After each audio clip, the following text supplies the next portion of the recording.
Read enough breach reports and you notice something deflating. It's almost never an exotic 0 day. It's a setting. Something was on that should have been off. Something was open that should have been closed.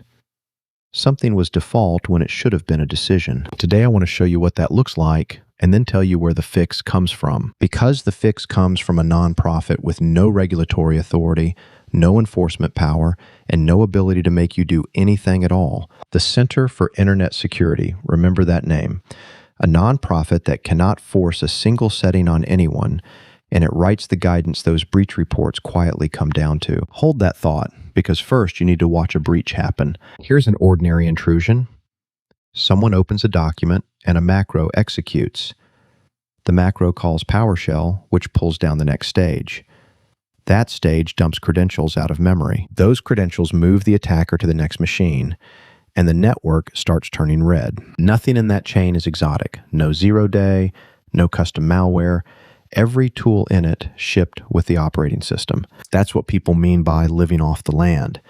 The attacker isn't bringing weapons, they're using yours. Now put a setting next to each step. Blot macros that came from the internet, and step 1 never runs. Put PowerShell in constrained language mode, and step 2 loses most of its usefulness. Turn on LSA protection, and step 3 gets expensive. Require SMB signing, and step 4 gets loud. 4 settings, 4 broken links.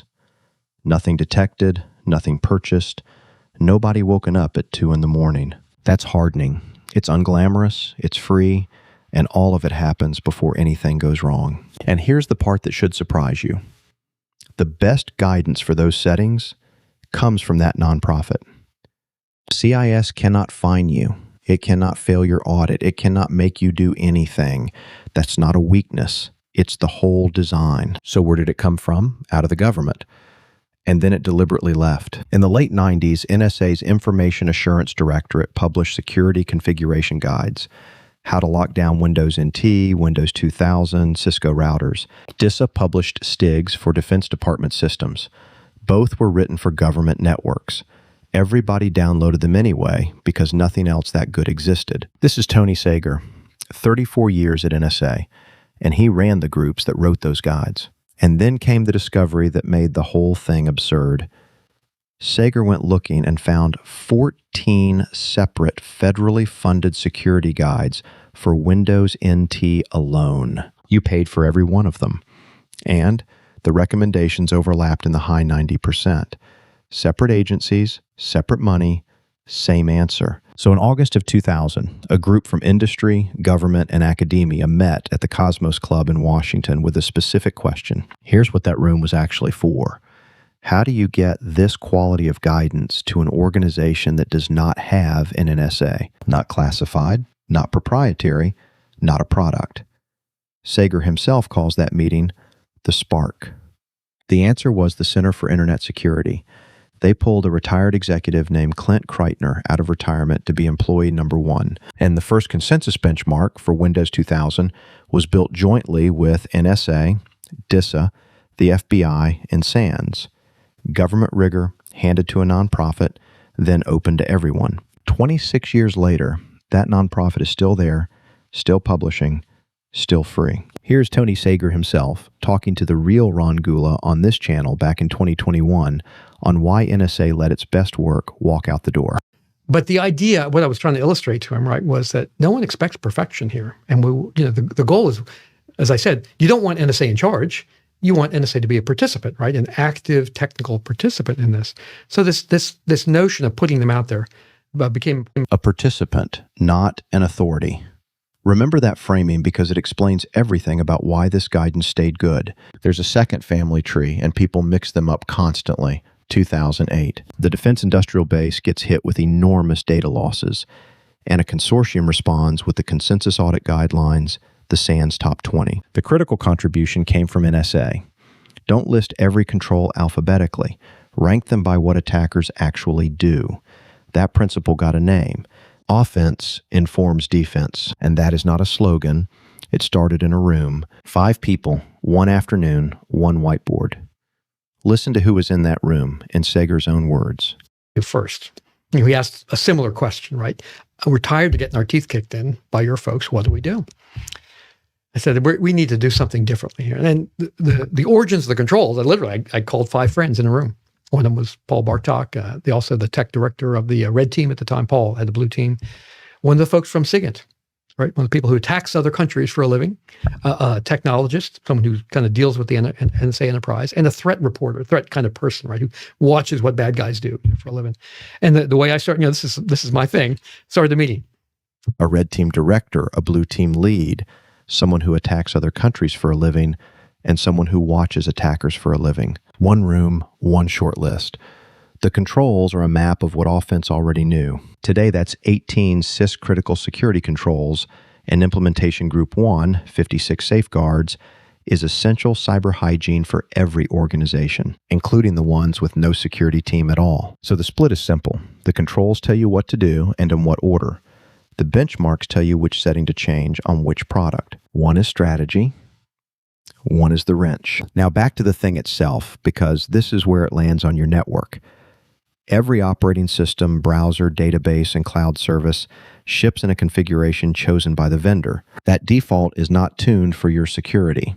It's tuned to install cleanly and generate no support tickets on day one. Hardening is replacing those defaults with decisions.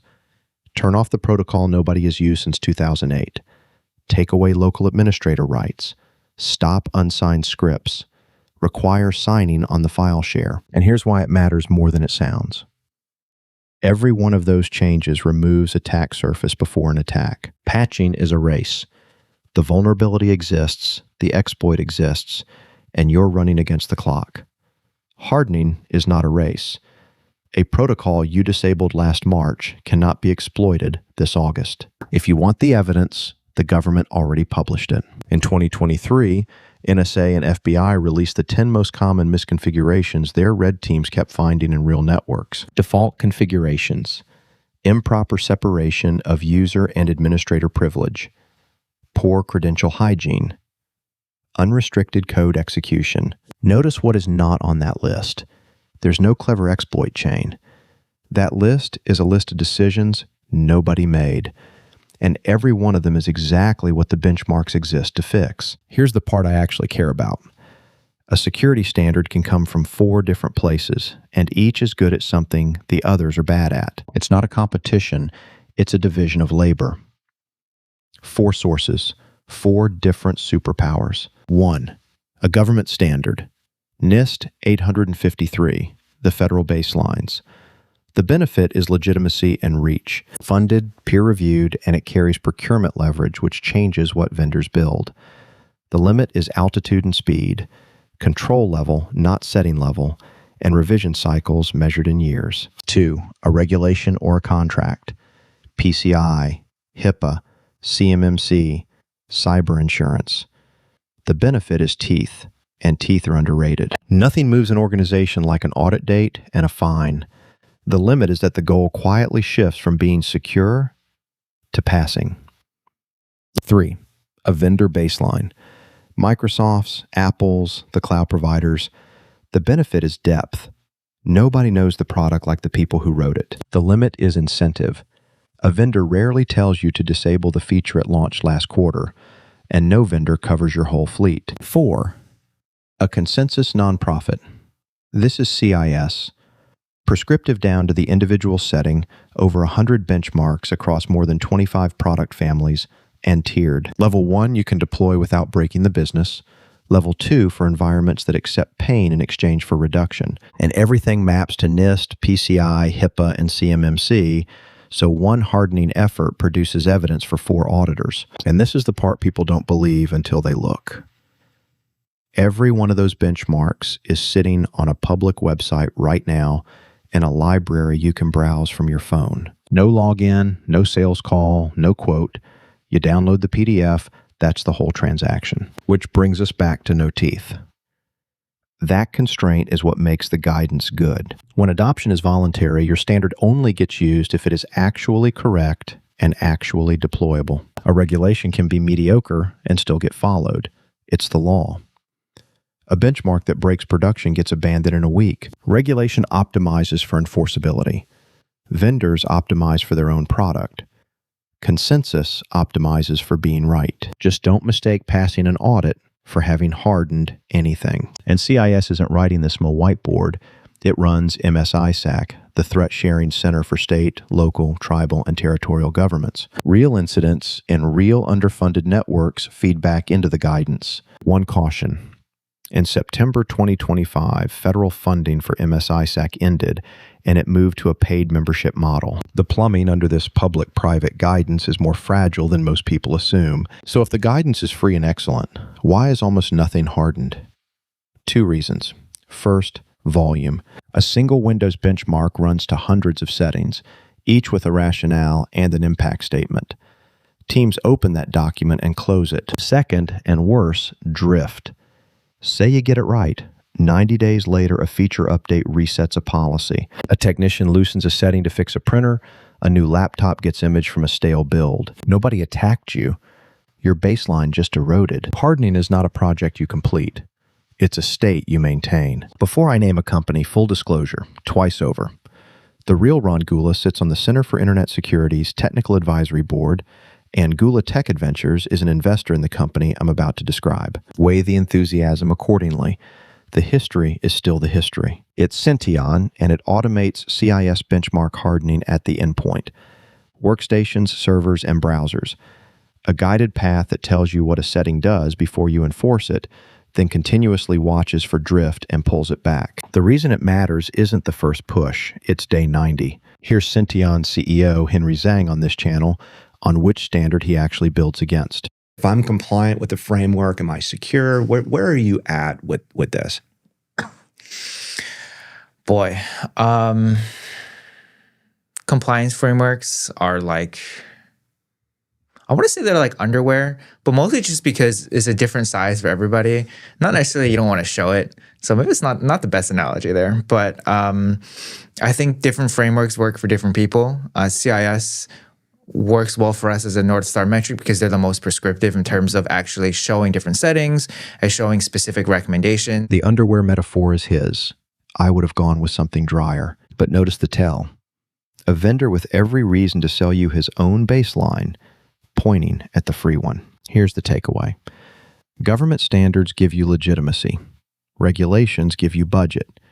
Vendors give you depth in their own product. But the thing that tells you which switch to flip on the actual box in front of you came from a room in Washington in the year 2000, where people decided the good guidance shouldn't only belong to the government. 26 years later, one of the most load-bearing pieces of American cyber defense is a free document written by consensus with no power to make anyone comply.